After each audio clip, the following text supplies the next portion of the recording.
So I'm back. This is a bit of a random one. There's a site in the UK. I imagine you might be able to get it elsewhere, I do not know. But I think it's primarily UK, called Zavvi.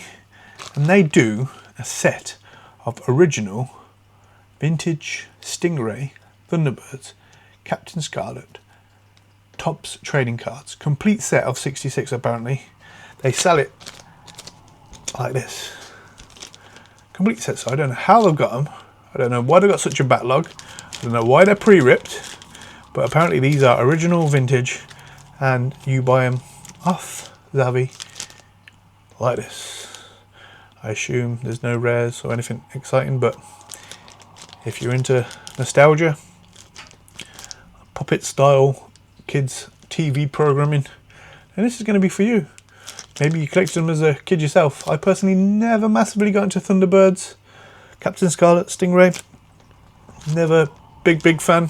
I remember it as a kid, but never a massive fan. But anyway, to buy these sent in this lovely drug baggie that cost me £5.94, but I think that was partly because they're in a sale and partly because I managed to put in a tiny discount code on top of that. But yeah, under £6 for a complete set of vintage Stingray, Thunderbirds, Captain Scarlet, and yeah, just those three. So let's open them, let's have a quick look, let's have a quick mooch. We won't dwell too long on this video, but hopefully it triggers your nostalgia and hopefully it fits in with the cards theme, of course. I just figured it'd be really fun to have a look at.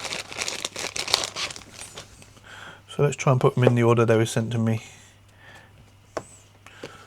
As I imagine they may have come pre-ordered given what they were all about.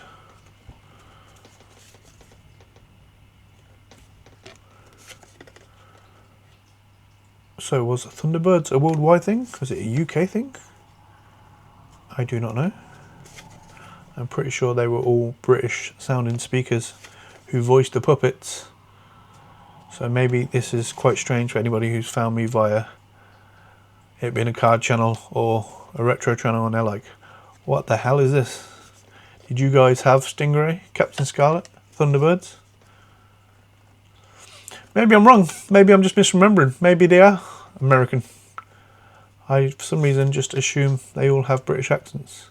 And they're quite uppity and posh. Penelope Pit Stop and all that. So, yes.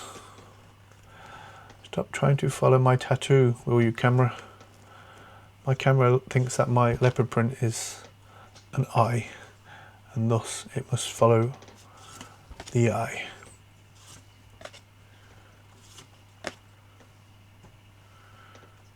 If you ever see me do this a lot, I'm not giving you like personal attention ASMR. I'm just focusing the camera via my laptop, which is why I'm also looking over here. Ooh, into Thunderbirds. Surely a classic. Not that I really cared for it, but surely. But if you do like ASMR,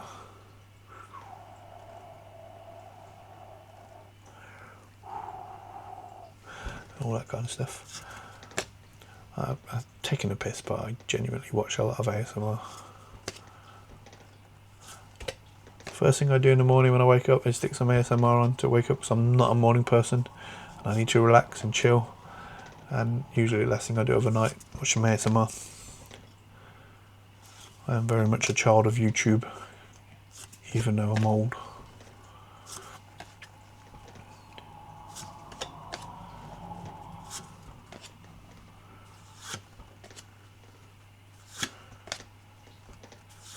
When I was a kid I had a Thunderbird alarm clock.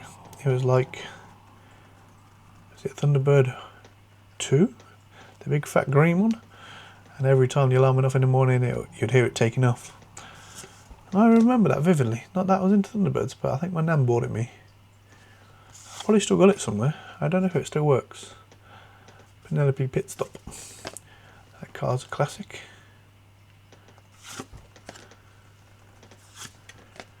I think even as someone who wasn't into Thunderbirds, I always wanted Tracy Island. Or this is one for you British kids watching Blue Peter, and they used to make Tracy Island out of like toilet rolls and stuff. There you go, that's the one I had. Thunderbird 2. Am I right in saying it's Thunderbird 2? And Captain Scarlet. So I can't give you much trivia on these. I can merely just ramble, for I do not know anything about these. To be fair, the stuff I do know about, my memory's so bad, and I get red light fever that as soon as the camera comes on I forget it all anyway. So probably not much help. That doesn't mean you shouldn't subscribe. 5, 4, 3, 2, 1. Just in case you see something really exciting. So like, subscribe, all that kind of stuff. Because we will do all kinds of random cards. All kinds of random retro toys, nostalgia. Especially from the 80s, or late 80s, 90s. TMNT, Power Rangers, that kind of stuff is absolutely my jam. And any toys that I find in between that have some kind of nostalgia value, I will also probably be posting on this channel at some point, in between the card rips. So you don't have to watch them. If you just want to watch card rips, of course, then you're welcome.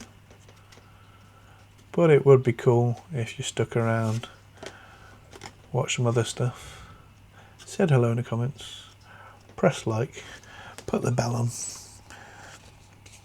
Right, that wasn't me, was it? But so, did you know a small army of robots patrol cloud base, keeping a constant watch on all aspects of craft, including the cleaning? I did not know that, no. Let's turn these round, just because, as said, apparently they are genuine vintage. And I assume they are not replica. I do not know. It seems weird that they would have vintage cards in such condition, right, that aren't replica. Let's just see. 1993 Entertainment Group Limited, so it has a 1993 stamp over here. How can a retail spot get so many of these cards unpacked in such like A1 condition, or seemingly A1 condition? I mean, the centering on that isn't great, but I don't know if there ever was, compared to this one where the bottom is bigger and the top is smaller. So I'm guessing centering was a thing back then as well. Thunderbirds. I actually read that as Into the Poo as I was just looking through that. Into the pod. So yeah, kind of cool. I have no interest in them, but for the sake of £7, when I say I have no interest in them, I will still enjoy looking through them and sticking them in a binder. Because £7 is £7, which in the card game is like cheap as chips. If you live in London, it's the price of a pint. But cool. Let me know if you enjoyed these vintage cards, and I can't promise you I can get you any more, because these seem to be quite a weird one-off that appeared out of nowhere for no reason. Let's go back to Jane Silent Bob. Peace.